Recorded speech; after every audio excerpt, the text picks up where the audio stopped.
Good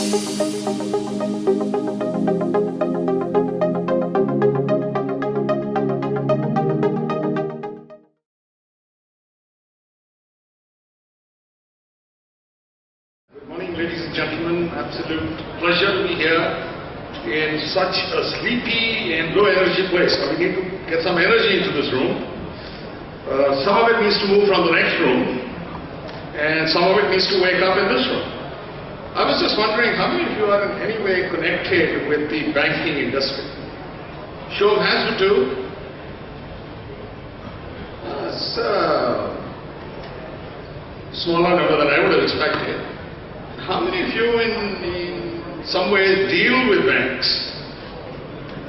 It's unbelievable, everybody should be dealing with banks.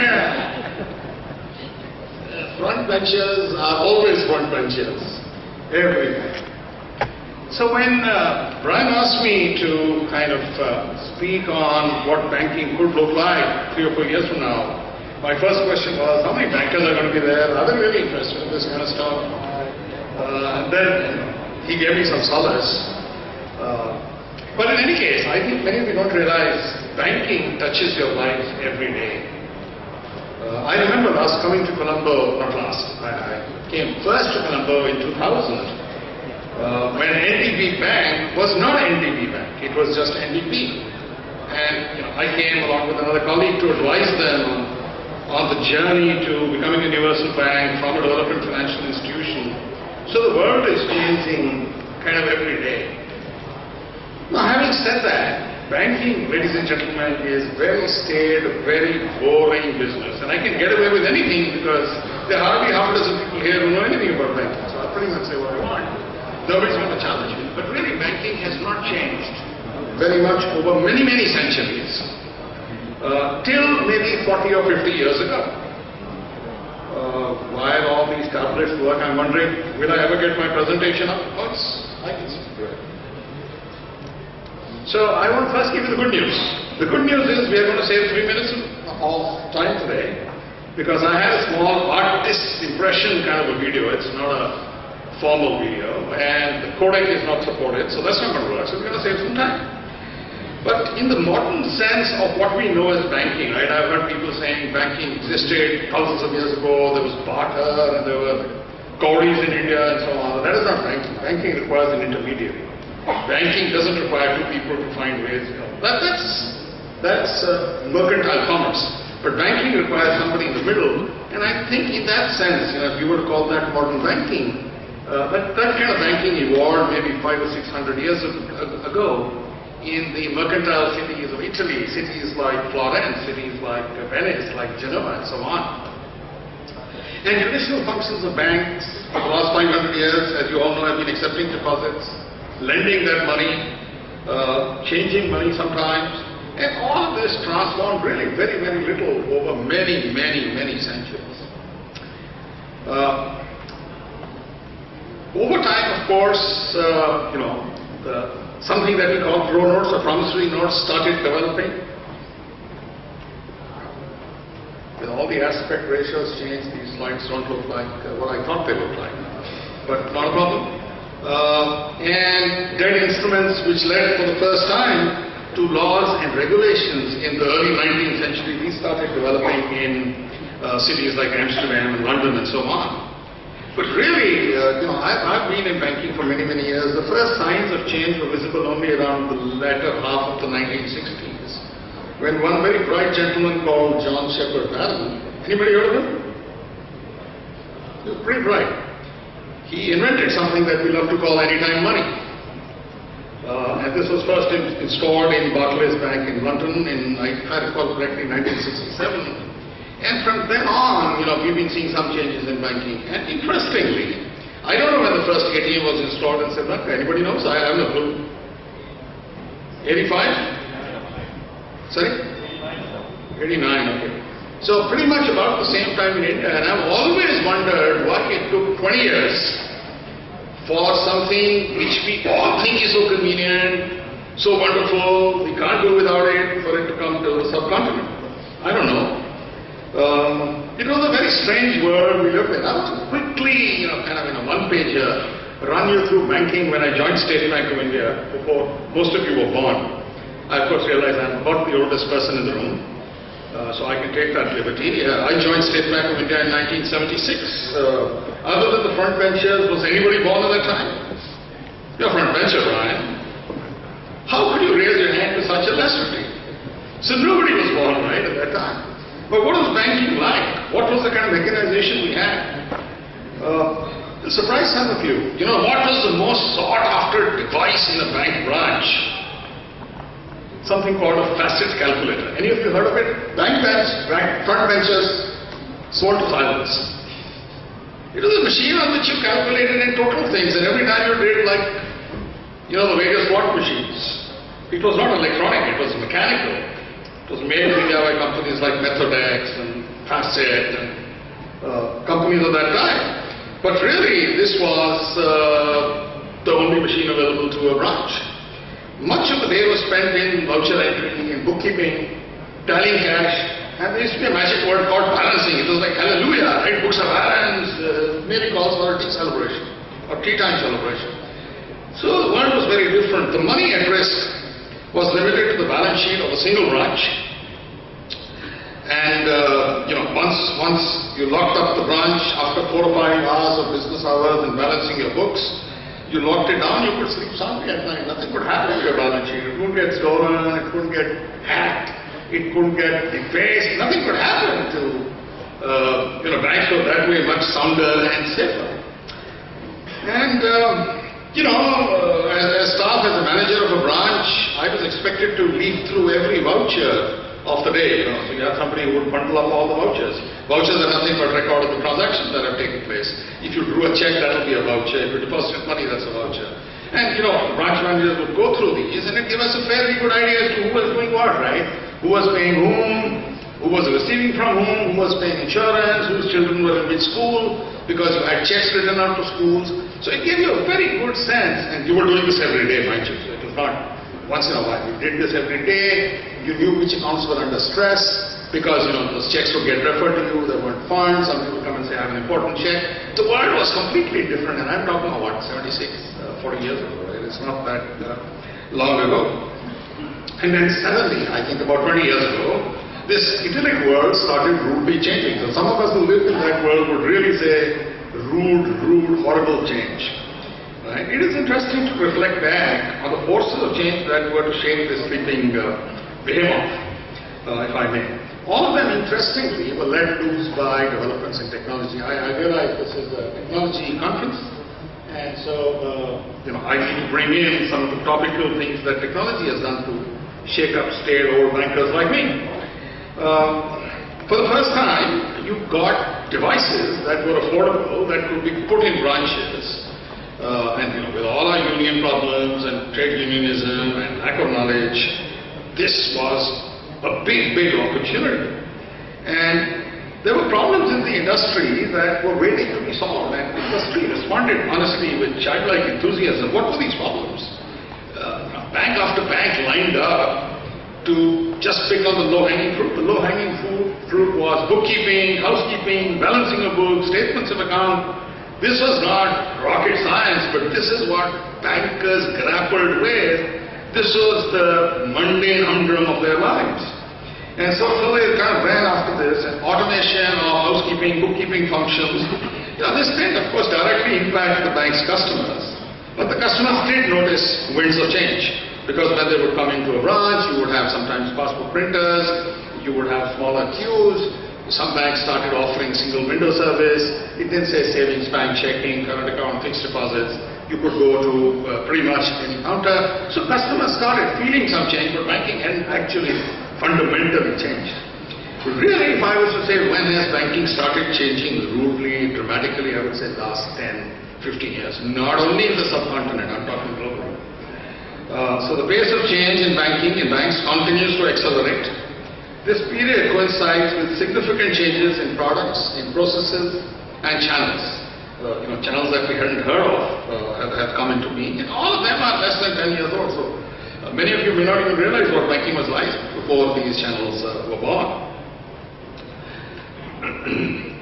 At the same time, of course, interestingly, there has been significant flux and crisis in the banking industry. All of you are aware of everything that's happened, in India from pretty much 91 onwards, for the global economy from 2008 with, what symbolizes the Lehman Brothers crisis and so on. So the whole world has been kind of dramatically injecting a tremendous amount of risk, and sometimes I wonder whether the changes in banking were the cause of this risk, or this risk was to come in any case. I don't really honestly have an answer. The balance sheet of the branch is no longer limited to a single office. Transactions now happen on a 24/7 basis and invariably originate outside a branch.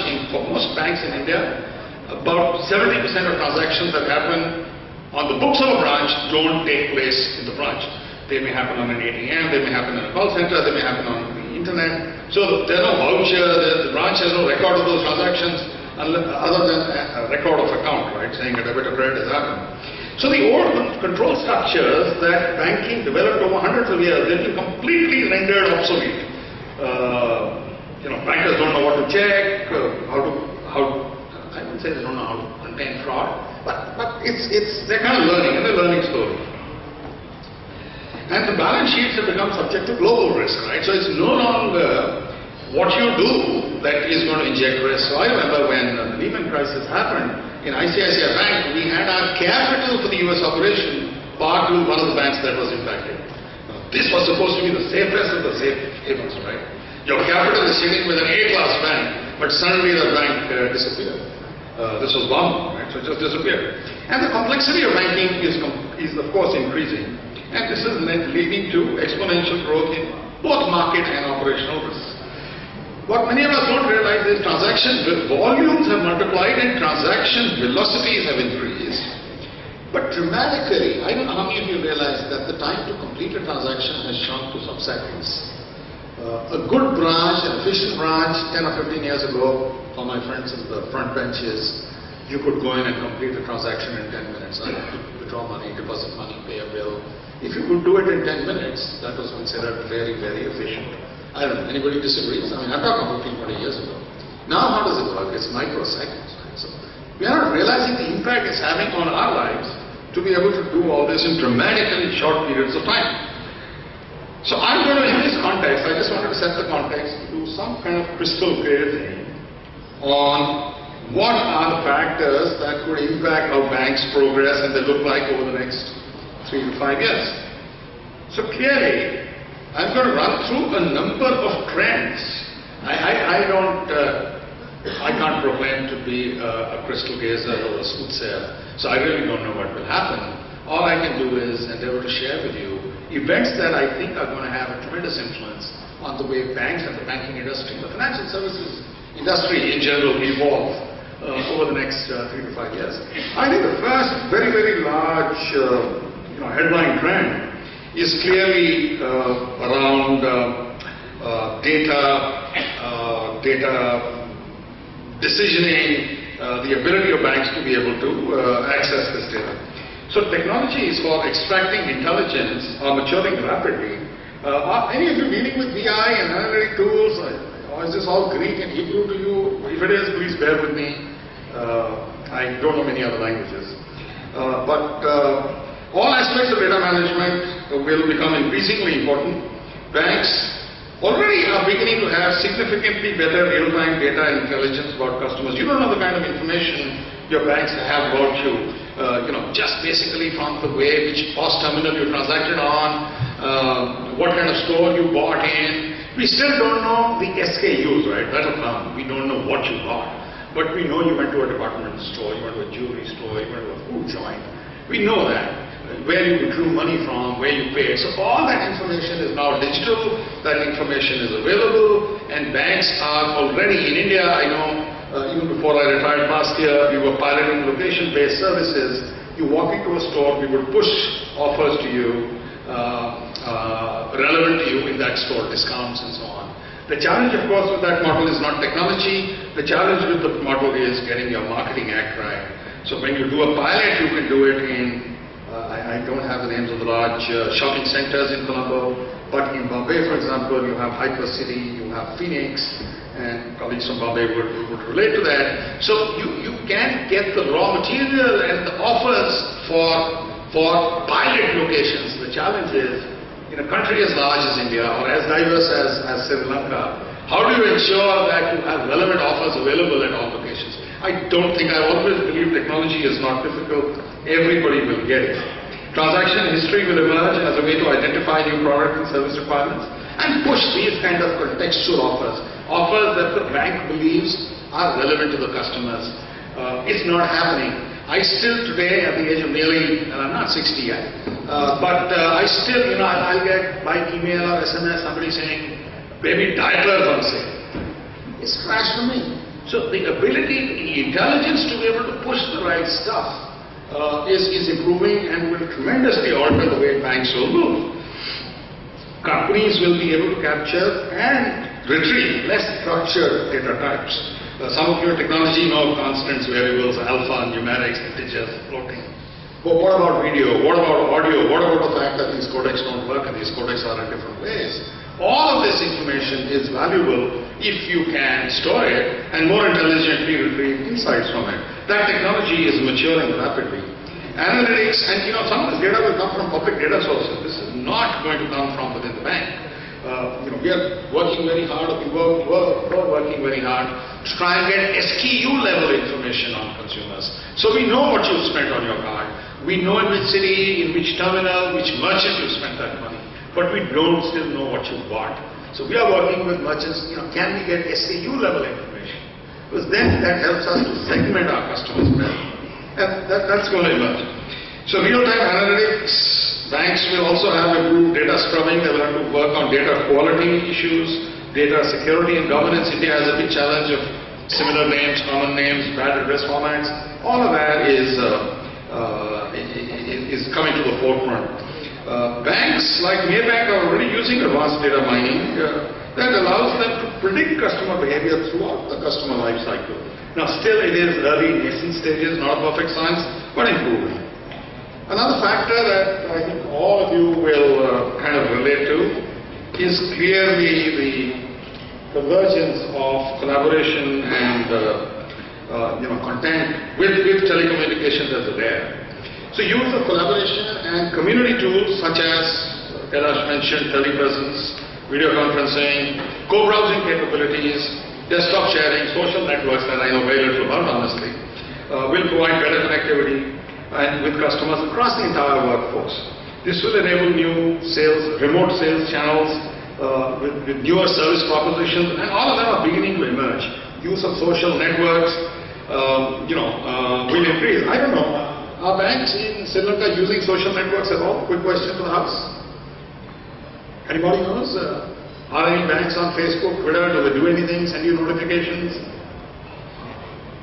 Silence means people are sleeping because I have lights in my face, so I can't see if your eyes are shut.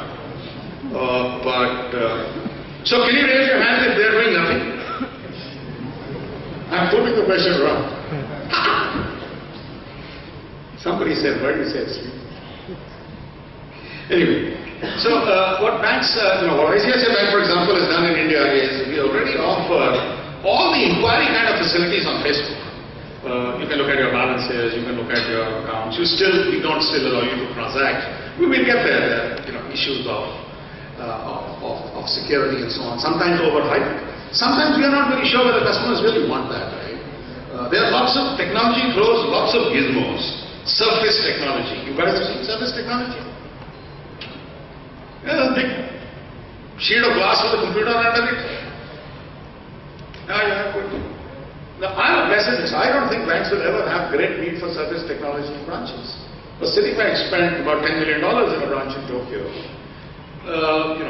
Of course, some of this is to demonstrate some of these technologies. Nothing wrong with that. I don't think customers would like to do banking on a large screen, which is gesture-related and sexy and brand. May not happen. I may be wrong.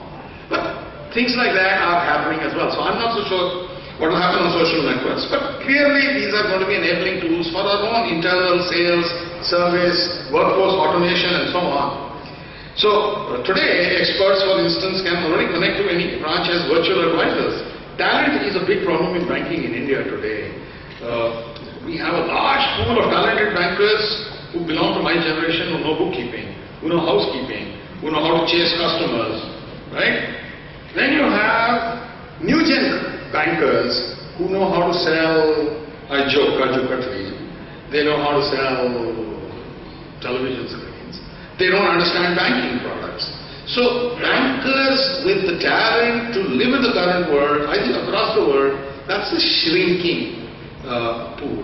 And so the ability or the offer that technology has, that you can have a valuable pool of people sitting in one place, but depending on which branch their services are required or a customer requires them, they can connect over mediums like, whether it be co-sharing of browsers, whether it be video conferencing. So some of those things are already beginning to happen. And they are able to answer questions about products or services and they can connect directly with customers as well. So it gives you a two-way feedback. My view clearly is a new gang of four is likely to emerge. I don't know, when I was a kid, we used to read things like Biggles and Enid Blyton. I'm sure these books have disappeared, right? This must have been in the early 60s. So I think a new gang of four is likely to emerge.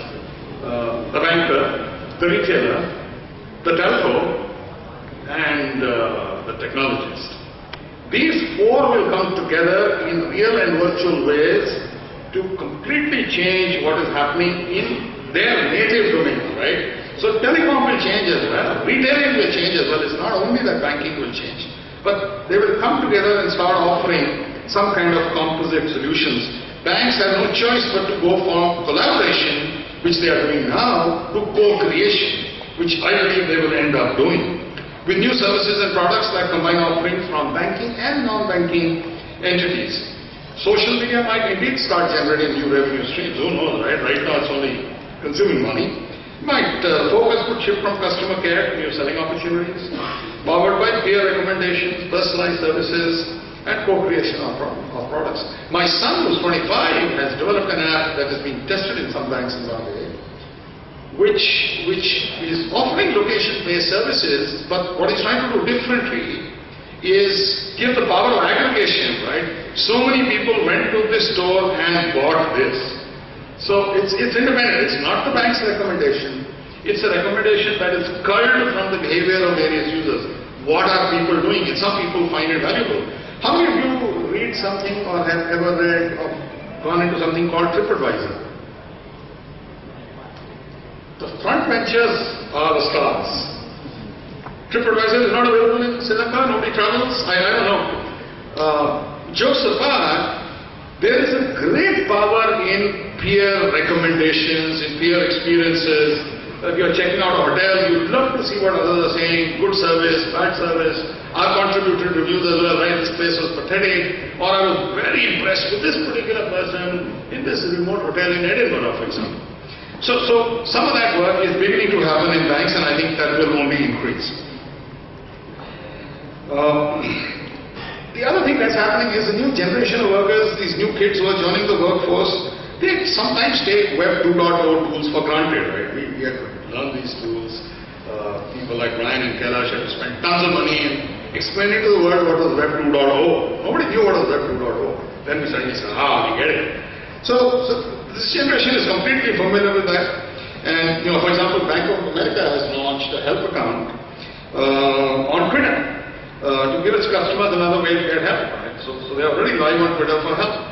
ANZ has something called Money Manager, where they are doing the aggregation, but in addition to the aggregation, they are again doing peer recommendations and gives them insights into their own finance and spending habits and gives them some tips on how they could do things differently. At least provokes thought. I'm not sure how soon or how well they'll get it right, but that's where it is. So similarly, the distribution and customer-facing functions of the bank, collaboration and community tools will enable virtual connectivity, collaboration across the workforce. Many banks are again already leveraging this. Then, of course, I am terribly optimistic about mobility. I believe mobility, in fact, my video was purely mobility. It wasn't rest of the stuff. Unfortunately, we can't play it. But mobility is something I am extremely positive, optimistic on. What is so unique about mobility? In one word, I would only say, if I was going out somewhere and I forgot to take my wife along, she needed to go, I'm unlikely to go back and pick her up. If If I left my phone, I'd sure go back and pick it up. So there's something remarkable about this device that we take for granted, that we don't understand. We take it for granted, right? It's there, you can use it. I stopped carrying a laptop last 5 years ago. I don't carry a laptop because convergence in mobility is happening.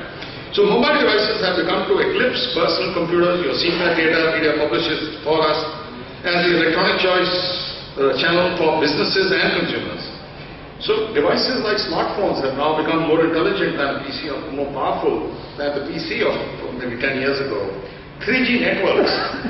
India is struggling with 4G. Do you have 4G in Lanka? Not yet. You know 4G in Lanka, so you're way ahead of us. So India is still struggling with 4G, but you can ask Kalpana that tomorrow, right? What's happening on 4G. But fundamentally, what telecom is doing and the compute power of these devices is doing is remarkable. And mobility can provide access to completely new markets. You don't need to have a branch. In India, all the experimentation around inclusive banking, rural villages, is all using in some way mobility, not necessarily a smartphone, but mobility as an underlying platform. So for banking the underbanked, new mobile payment methods, I had some of them in my video, unfortunately we can't, including micro and contactless payments, and so on. Unlikely to emerge. Additionally, mobility is always location aware. 5 years ago, Google would ask you, do you want to turn on location services? Now they don't even give you an option. So it always knows where you are. Sure, it doesn't know it with the accuracy of a GPS, but it knows it with the accuracy of a GPS. So it will know it within 300 yards of this place. It won't know it within 30 meters of this place. So that is completely beginning to change. And my sense is independent financial advisors will emerge. Now people don't necessarily have to be on the rolls of a bank. You can have individual advisors who can advise you on the products of bank A, bank B, bank C. Simply because mobility has the ability, devices have the ability to get all of this data together and be able to access data remotely, be able to bridge the home office divide, if you like, and make decisions from far. Some of the stuff that Mr. Sinha mentioned on video conferencing. Because I was born in the 50s, I'm not so hard on video conferencing. I'm very hard on eye contact. Because video conferencing has still not become as immersive. You can't suddenly see what's happening at the back of the room. It focuses in a certain two-dimensional kind of a way. But it's useful, right? Not to say it's not useful. But some of this data is available and people can take decisions now remotely. You don't always need to have a CEO present in station. If there is a crisis, you can patch, in my case, her in, but him in as well. And you can create a war room and move. And I believe that finally the handset will emerge as a huge troubleshooting device. We are still looking at it as a service device. So, because you're able to access all platforms from everywhere, convergence seems to be happening on the operating system. Some of the support issues that bankers have today supporting diverse elements, some of these are going to shrink. And related to this, of course, is the whole emergence around internet computing and the offer it has or the potential for greater business agility. It's rapidly becoming the focus of many IT-based businesses for good reasons. First of all, of course, it reduces cost. This is a big one, right? You can't take away from the fact that it reduces cost. Virtualization, cloud computing, etc. are typically lower infrastructure costs, maintenance and energy costs, and so on. It also provides, importantly for a banker like me, elasticity, scalability, and agility, right? Big challenge, new application to go in, how do you provision servers, how quickly can you do it? And so it's solving real-life business problems, which often the cell community doesn't understand the way it can save us or save us from some of the grief we have. I think a lot of focus is spent on its saving costs, but not so much on solving real problems. So, I think advances in just internet technologies, the Web 2.0, now the 3.0, are going to enable improved and personalized experiences for customers and staff. Banks are likely, I believe, to focus on investments on technologies like rich internet applications, rich widgets, RSS, and so on. This will facilitate both planning and knowledge dissemination across multiple distribution channels and improve experience of staff, experience of customers, and so on. And it's also probable, who knows, that external applications will support elements of business processes. It's not necessary that they will do the whole process, but clearly certain parts of those processes external applications will start supporting. For example, market analysis, portfolio analysis, peak load management, etc. are things, batch processing, are things that can easily go into the cloud. So no bank is going to shut down its data centers, but elements of this type can go into the cloud far more easily. And of course, some banks have already set up private clouds, public clouds, and so on. And, give you an example, I don't know, people from India would have heard of a company called Pavir. Half a dozen banks in India source their retail loans through a third-party internet application called Pavir. Customers go there, they put their applications there, this guy scores them, this guy returns the results to the bank, banks really only fulfill. And as the production infrastructure of the bank, virtualization will clearly prevail as companies work to reduce cost and increase flexibility. So these were big macro trends that I see. Now there's macro forces. There are some trends that are also likely to impact the way banking is evolving. First of all, the millennium of the digital generation. Right? All you guys, except my friends wearing suits on the first row, represent youngsters who have grown up in a milieu of email, mobile phones, digital cameras, multiplayer games. Don't feel uncomfortable. It's generally warm. The air conditioning is not as good. MP3 music, social networks. I signed up on an account on Twitter, on Facebook. I got to figure this out. I couldn't figure it out. I didn't know what to do after opening that account. Even on LinkedIn, right? What do you do next? You connect with 500 people? What does that mean? How is it going to impact my life? Am I going to keep getting emails? So it's the fear of the unknown that keeps people like me. But all of you have grown up in that kind of a generation and all the other trappings of the digital world and the influence of this generation on the direction that information technology is taking, particularly as it applies to the workforce, as you come into banks. I remember when my daughter came into the work stream 5 or 6 years ago, she had some very telling comments on, why you guys doing this? And we just took those things for granted. So all that I believe cannot be discounted. And because all of you have great comfort with technology as users, unlike my generation when people said, I remember in State Bank of India, somebody saying, I will not take part in computerization because I get an electric shock from the paper in the printer. He didn't know that, I know that's a poor productive, but this is how unions have behaved in the past. So clearly, this will have great expectations about the availability of technology and the use in the workplace. 10 or 15 years ago, many of us were quite okay if the site was down 5, 10, 20 minutes. It's kind of unheard of now, right? So our aspirations, expectations are all changing, and we don't realize it because it's a slow kind of a change.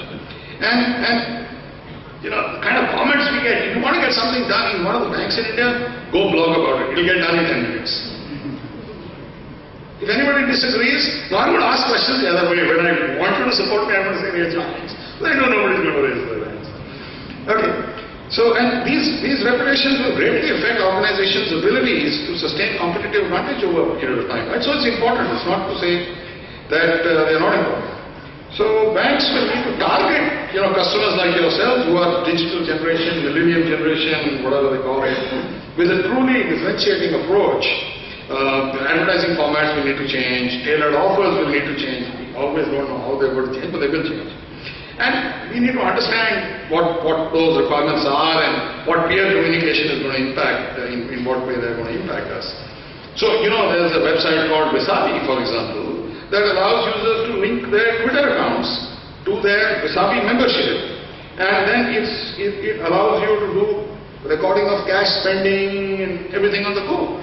My kids introduced me to a fascinating application called Splitwise. Any kids here use Splitwise? It's fascinating, right? You're going Dutch, it's an app on the iOS or Android, you just put it in Splitwise. And it keeps a track of how many people have to share what, and it makes it easy, right? What we used to do with a lot of difficulty. And somebody's now a bank is going to come in and say, settle. Right now this doesn't allow you to settle. You still, it will tell you, I owe him so much, he owes me so much, but you still have to settle offhand. So there's an opportunity sitting for banks to wire into an application like Splitwise. Go look at Splitwise. It's meant for users who are going Dutch, who are splitting expenses, sharing rooms, rentals, whatever. Some of the things are going to happen. PNC has got a virtual wallet that is targeted only to millennials, right? And combines checking, combines short-term savings, long-term, all into one kind of an account. So some of these products are developing. The big one that I'm least sure about is the evolution of laws and regulations. As you know, for the last 5 or 6 years, regulatory activism has been center stage in this global world. It's been center stage in every country. Perhaps a little less in Australia and New Zealand, but with the exception of Down Under, there's been regulatory activism all over. Those guys also participate in the World Economic Forum and they make the right noises. But ever since the Lehman crisis, this has been happening. Policymakers, regulators, supervisors have been working feverishly to improve safety and soundness of the global financial system. So they believe, right? They are doing this to improve the safety and soundness of the financial system. Regulatory changes have happened, which are aimed primarily at large banks. So the big guys are the first guys, hit them hardest, go after them. And regulations will clearly shape the way industry trends are. Whatever technology might do, whatever environment might do, the regulator will come and say, you can't build here, you can't do this, or you must do this. All of that is very likely. However, from a banker's point of view, if I look at it, I've been in banking for nearly 40 years, policymakers and regulators completely seem to lack a clear vision of what ideal banking model should be. They don't have an end state in mind, they are reacting to events. So nobody knows what they want the bank to look like 3 years from now, what they want the boundary conditions, how much capital, what kind of ratios, liquidity ratios and so on. But you know, nobody knows that, I suppose. And some of the new regulations that are coming over the last 3 or 4 years could have unintended and unforeseen consequences. You can see some recent examples, you can see examples in India as well. A long time we are trying to target inflation, now we've bombed growth out. Now we're trying to do something else, right? So these are all super cops. I don't blame them. I don't have the answers, but the problem is you live in a world where nobody seems to have the answers. And even so, regulators are unlikely to soften liquidity requirements, capital requirements, even temporarily. You know, they're going to keep bumping them up, and that creates stress on the P&Ls and everything else. So details of this new approach have not been worked out in practice, and still leaves lingering challenges. As you know, banks like ICICI that work in 10 geographies, 20 geographies, regulators have different views, and to balance those views becomes very difficult. Something that Brian is going to have many sessions on, I'm actually going to skip through it. Cyber security. Clearly this is going to have a big impact on the way banks do business, what they do and what they don't do. We don't have to spend too much time, but banks need to secure data, protect identities, address threats, vulnerabilities, meet stringent compliance requirements, regulatory requirements, and reduce costs, and at the same time be profitable, right? Finally, you're running a business and you need to do all of this that you didn't need to do before. Banks have started using fingerprint-based authentication systems. We've experimented with speech authentication, voice recognition, stuff like that. So things are happening, and clearly it is something that will impact the way. The last point really I have is that banks will need to worry about sustainability, greening, the consumption of power, millions of pages of paper statements. ICICI Bank prints 30 million statements every month. When we say we don't want to print them, the regulator has a view, no, you must send out paper statements. Imagine 30 million going out, the envelopes, the paper, they're not single page, right? So I think that's going to be a big one. Very quickly then, banking is going to be emerging into information highways.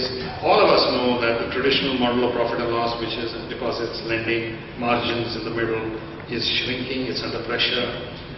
It's going to fee-based income. The pressure is, the whole trend is towards fee-based income. So in some sense, the analogy I have is information highways, fast highways, slow highways, you start collecting tolls, right? So you'll become a toll maker or a toll taker as compared to what banks are doing today. Clearly, I certainly believe, as a parting comment, that over time, because of sustainability, you'll have self-healing IT layers, a lot of work that technology has to do.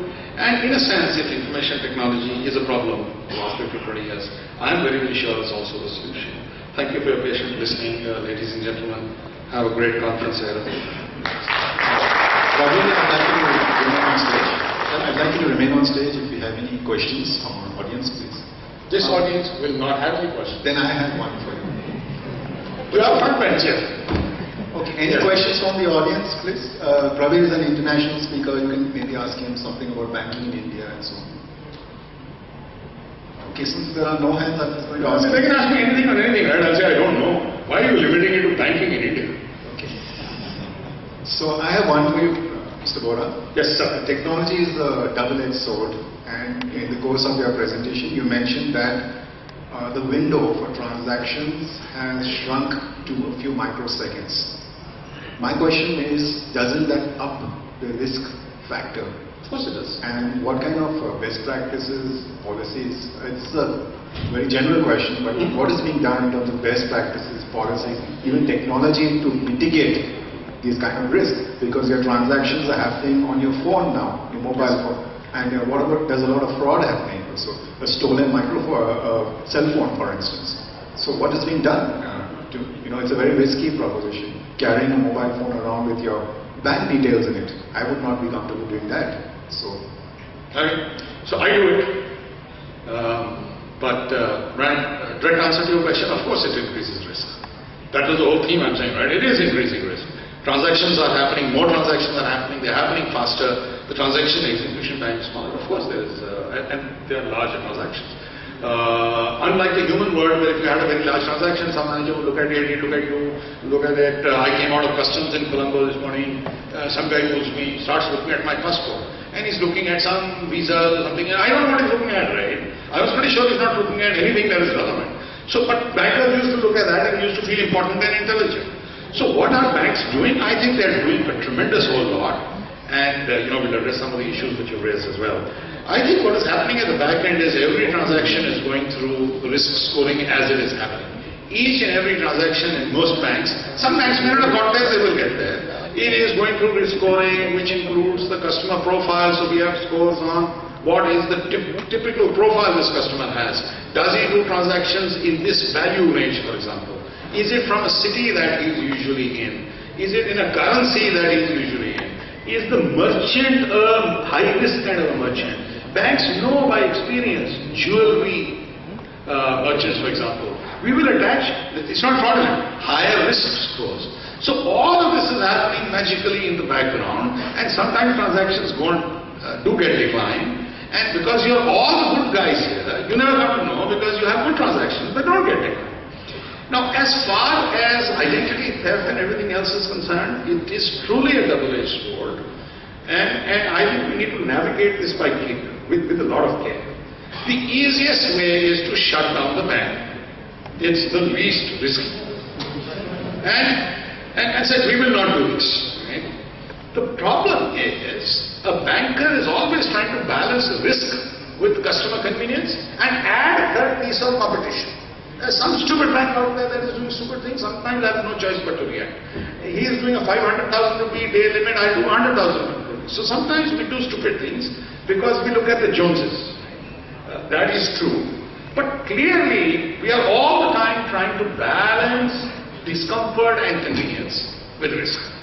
And if you see how banking in India, for example, has evolved, earlier we would do things more invasively. We would put boundary conditions. You can't add more than one new beneficiary in a day. You can't do more than 100,000 rupees of transactions in a day. There were more hygiene boundary conditions.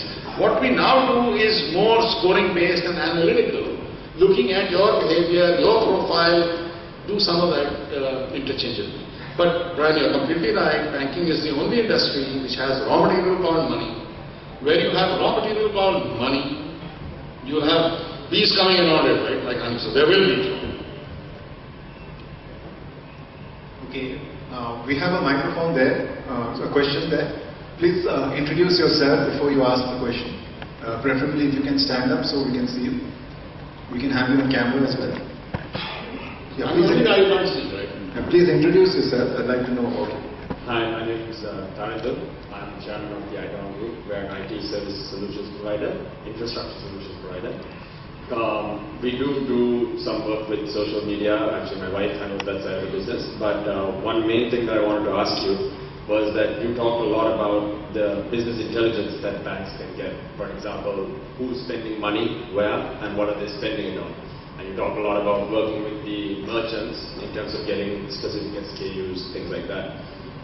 In your opinion, and in India, what do you think the consumer would feel about that? Now, for an example, when I was younger, I had a supplementary card from my dad.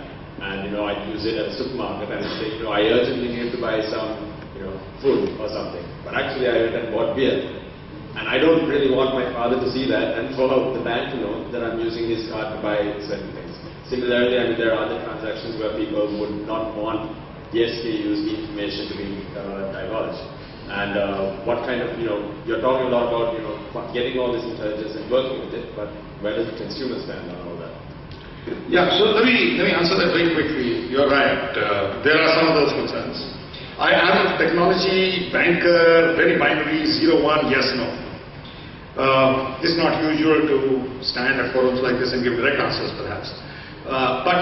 So first of all, from a hygiene compliance point of view, nothing banks do, they don't get their customers to sign off. We get you to sign off in obscure ways. You fill out a form, it gives us all kinds of rights, right? It's like you buy a property.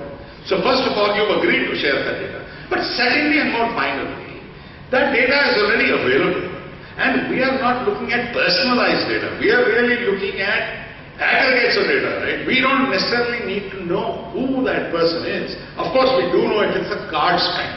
We will know that. And that information is indeed available. But it's not being disclosed to third parties and it's being obtained only with the explicit acknowledgement or okay or intent of every customer. So I honestly see zero problem in it. Yeah, there are a lot of people, privacy advocates all over the world, and it's a view that I don't necessarily understand well. Police knows what you're doing. You walk through an airport, you're in some sense being tracked. Last night at Mumbai airport, I asked these guys, why do you take my mug shot every time? Every time you go out of immigration, they take your photograph and preserve it forever. I don't know whether Brian you use. It's on my passport. They took it the first time I won, they take it every time. So I don't know, right? I think for people who have a concern, they should not share the data and they can opt out. But there is great value in being able to give you relevant offers, and many people will acknowledge the value of that and some will not. It is not really a flat world, right? There are people who, my kids have never gone to a bank branch. I still occasionally go once in 3 or 4 months. I like to chat up with people and so on. So it's different people will emote and behave in different ways. Any more questions? Now, I'm really wondering what is, apart from the wrong stuff that you were buying and you didn't want your dad to see, what is going to happen if these millions and billions of records go into a warehouse and can be churned to give some meaningful aggregates? I'm not able to figure that out, right? I wish I knew. So I got a question for you. Banking has evolved from branch-based thing to banking within a bank. With the advent of instruments like PayPal, do you think sometime in the future, the PayPal, instruments like PayPal gaining popularity, do you see sometime in the future there will be any time in the future there will be banking in the bank? From the back end, will the banks integrate to the back end to give the convenience to the consumer? Because I could bank with a single bank and not pay 5, 6 banks. Technologically, I think it's possible, but from a banking point of view, what do you think? So I'm not sure, sir, I've understood your question. Your question is, would PayPal ever become the back end of banks? No. Today, there's a bit of echo here. You allow for unique banking among branches. I could go to any branch of Standard Chartered or HSBC and bank. But today, if I have an account with HSBC, can I go to Standard Chartered branch and do banking? I can't. Because the technology can facilitate the integration. The banks will not collaborate like the common ATM switch, for example. I got a question. So first of all, I don't think it's either a technology issue or a can't be done issue. If you go and look at a country like Sweden, last 15 years this is completely achieved, right? So it's not a technology issue at all. You can go to any bank of any branch of any bank in Sweden with your account of any other branch of another bank and you can transact. in a limited way that already happens when you go through channels like the internet, you go through channels like the ATM, right? It's happening all the time. The real issue is, fundamentally banks are not comfortable in increasing front office workload in branches. We are happy if he gives us an opportunity to cross-sell. But let's say if I'm Bank of Ceylon and you are a Sampath Bank customer, you are only coming to me for your convenience. It's something I as a business would not want to do. My sense is it's that apathy, because you have other channels. In India we have EFT, NEFT, RTGS, ECS, confidence channels, IMPS. On the phone, I can transfer money to Brian sitting here, right? Just using the mobile channel. So some of those frameworks have evolved in India, maybe they'll evolve here. But your question is, can I go into a branch store and do that transaction? Capability-wise, not a big deal. The bank is to finally make some money. If you're a shareholder in the bank, you would be asking the other kind of questions. Sorry, that doesn't solve the problem, but in that case, I will open a new bank. I'll make sure it has only one branch. And I say, go read the world.